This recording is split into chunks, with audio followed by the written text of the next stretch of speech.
We sat through some mild-mannered art songs and excerpts from new folk operas, and then it was our turn. I had no idea what this crowd was going to make of our noisier version of opera music. But before I could find out, Jonathan got up in front of the small audience and spoke, his head tilted to one side like a puppy, his hands animated, his voice mellow and clear. I've always loved La Boheme and Puccini's other work, and I've also always loved Billy Joel and Elton John and The Who, and I've also always loved Stephen Sondheim and the medium of musical theater. And I wanted to write something that could incorporate all of those influences. Well, a few years ago, several of my friends came to me and told me that they were HIV positive, and then a couple of them died. And as I was coming to terms with this, I realized I had to write something in response. And so I began to work on Rent. La Boheme was the perfect starting point. Instead of Puccini's artist's garret in Paris, I placed my characters in a loft in the East Village. Instead of consumption, my characters became infected with AIDS. Rodolfo, the poet, became Roger, the lead singer of a failed rock band called the Well Hungarians. Jonathan smiled as the audience laughed. Marcello, the painter, became Mark, the documentary filmmaker. And Puccini's Mimi became my Mimi Marquez, a heroin-addicted S&M dancer. One actor. I'm very honored to be asked to be a part of tonight's presentation, he continued. I dedicate this work to my friends that I've lost. Thank you. There was a smattering of applause, and we began. I had never heard Jonathan speak at such length about the origins of his show, and as I sang, the power of his words resonated through me.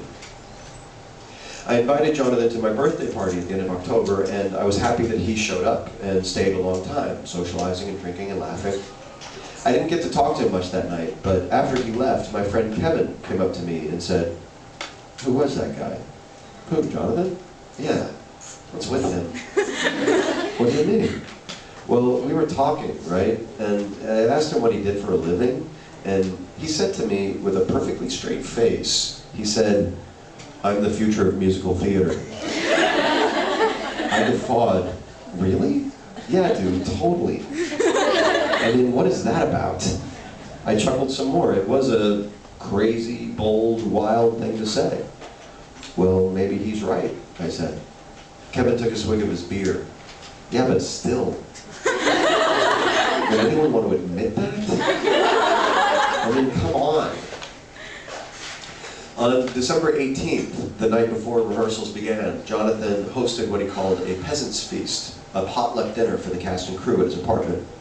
I put together a salad and headed west. When I got there, Jonathan pulled me aside.